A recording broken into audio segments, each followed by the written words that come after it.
Breaking news from West Africa. Burkina Faso just did the unthinkable. They seized their gold and declared open war, not with guns, but with economic independence.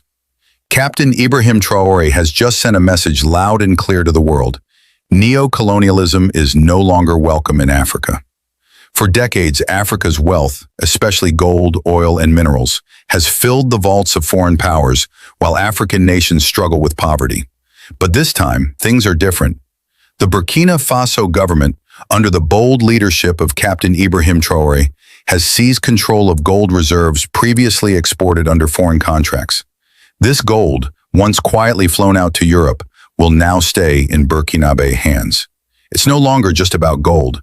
It's about dignity, sovereignty, and taking back control. Let's be clear. This isn't just economic policy.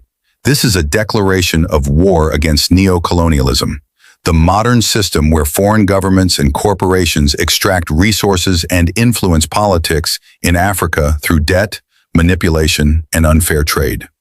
Traoré's move is a direct challenge to the old powers, including France, the IMF, and the corporate giants who've long benefited from Africa's silence. By keeping the gold in country, Burkina Faso is sending a bold message to every African nation. We don't need foreign permission to control our future. Our land, our rules, our resources, our people. That's revolutionary. The reaction from the West? Furious silence. Analysts are calling this a radical step, while global elites are warning of economic consequences. But the people of Africa? They're celebrating. Social media in Mali, Niger, Ghana, and even the Congo is exploding with support for Traoré. Hashtags like Africa Rising, Neocolonialism Must Fall, and Ibrahim Traoré are trending. This isn't just about Burkina Faso anymore. It's the start of a continental awakening. So what happens now? Experts fear sanctions, sabotage, even regime change attempts. But Traoré seems prepared. He's already strengthening ties with Russia, China, and fellow Sahel nations like Mali and Niger, countries equally fed up with Western interference. What we're witnessing may be the first true anti-neocolonial movement of the 21st century, and it started with gold. This is more than news, it's a turning point for Africa. If you're watching this, you're watching history unfold. So ask yourself, should Africa control its own gold, oil, and destiny? Is this the end of neocolonialism, or just the beginning of the resistance? Let us know in the comments. Subscribe for more truth the mainstream won't show. Africa is rising, and the world is watching. Welcome to African Spotlight 24, your premier source for news and current affairs from across the continent. We're glad you're here. If you're new to our channel, please subscribe, like, and turn on notification to stay up to date with the latest news and analysis. Your support helps us reach more people. Disclaimer, the content of this video is based on credible, publicly available information and is intended for educational, analytical, and informational purposes only. African Spotlight 24 does not promote hate, violence, misinformation, or political unrest. Our goal is to deliver thoughtful insights, highlight local voices, and encourage informed conversations throughout Africa. The land of the incorruptibles has struck again. On September 2023, Burkina Faso made a bold move that shook the foundations of neocolonialism. The country has seized gold assets belonging to foreign companies, particularly in the hands of the Chinese and Canadian corporations. It's about taking back what's rightfully theirs, resources that have been pillaged for too long while the people of Burkina Faso face poverty and instability. This move resonates with the spirit of Pan-Africanism, a testament to the idea that Africa's resources are for Africans. But why now? What's driving this change? And how does it fit into the broader narrative of neocolonialism? Let's delve deeper. This seizure is part of a broader movement aimed at wresting control of the nation's resources away from foreign powers. The government's recent decree compels foreign gold mining companies operating within the country to sell 51% stakes to Burkina buyers, marking a significant stride towards nationalization. After gaining independence in 1960, one would assume that the nation was free to chart its course. The country remains heavily dependent on France for its security, economy, and even governance. Why? Because the wealth generated by the mines doesn't trickle down to the masses. Instead, it lines the pockets of foreign investors and corrupt elites. It's a system rigged against the very people who own the resources.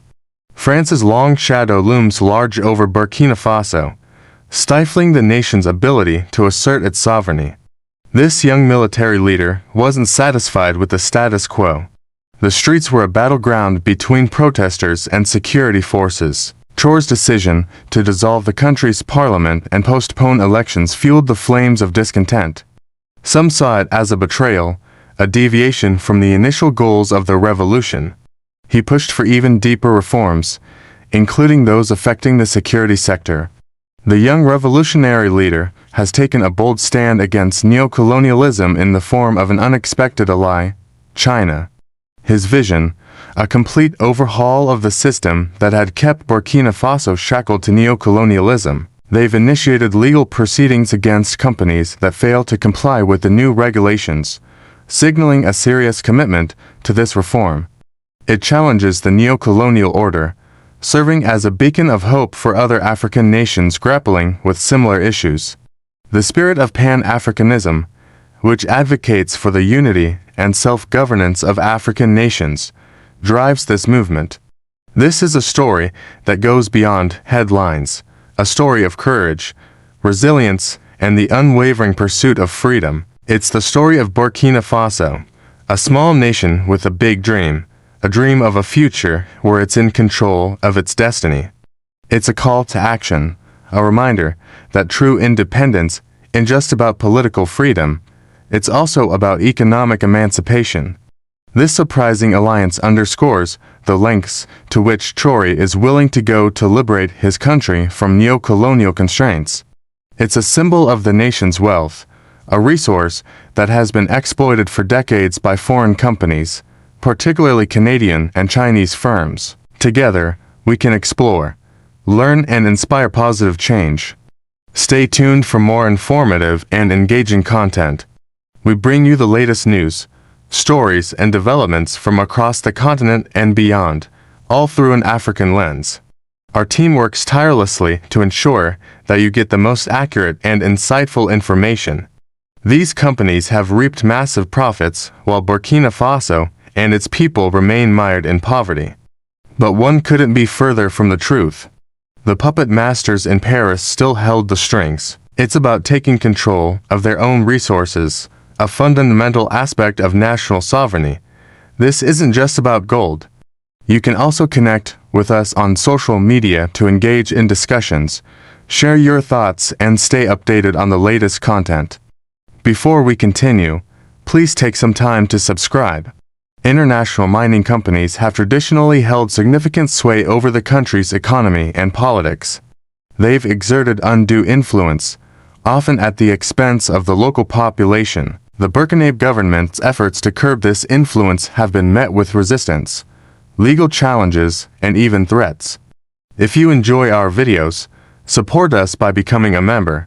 Yet when the country calls for help, who comes to their rescue? In January 2022, when the dissatisfaction with the government reached a boiling point, who did the people turn to? Not the government they saw as a puppet of France, but to the army. Led by Paul-Henri Damiba, a section of the military stepped in promising change. They ousted President Paul-Henri Damiba in a coup d'état, setting in motion a chain of events that would shake the nation to its core.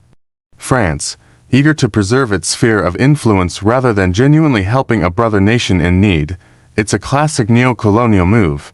In the heart of West Africa lies a country that is rewriting the rules of engagement with neocolonialism, Burkina Faso.